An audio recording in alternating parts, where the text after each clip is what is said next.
আমাদের লাইফস্টাইলটা এখন এমনই হয়ে গেছে, আমরা সব জায়গায় সবসময় সবার শেষে গিয়ে পৌঁছই। সেটা কোনো ইনভিটেশন বা ফেস্টিভ্যাল যাই হোক না কেন। আমার শ্বশুরবাড়ির কাছে রথের মেলাটা একটু বড় করেই হয়। 9টার সময় মেলাতে গিয়েও দেখি কি ভিড়। এই ভদ্রমহিলাটা আমার দিকে তাকিয়ে আছে, দেখো কেমন করে। আমি তো ওনার থেকে মেলায় কিছু খেতে চাই। রথ টানা শেষে ভগবান জগন্নাথ দেবকে মন্দিরে রাখার পরে আমরা মেলাতে গিয়ে পৌঁছাই। গ্রাম বাংলা দিকের মেলাগুলোতে এখনো অতটা আধুনিকতার ছোঁয়া যদিও আসেনি, তবে হ্যাঁ, মেলা যেখানেই হোক না কেন সেই ছেলেবেলাকার রচনা লেখার মতো বর্ণ ধর্ম সমস্ত নির্বিশেষে মেলায় সবার আগমন।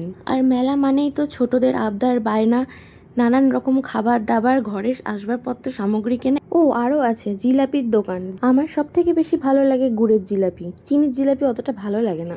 আমাদের সবার আশেপাশে কিন্তু ঠিক জিলাপির আড়াই প্যাঁচের মতো এরকম প্যাঁচের কিন্তু অনেক মানুষজন রয়েছে। তাদের টেস্টটাও কি জিলাপির মতো এত ভালো হয়? আগে মেলায় গিয়ে হাঁড়ি ঘুগনি খেতে সব থেকে বেশি ভালো লাগতো। এখানে মেলায় কিন্তু তরজাগানো হয়, যদি তোমাদের ভালো লাগে দেখতে আসতে পারো।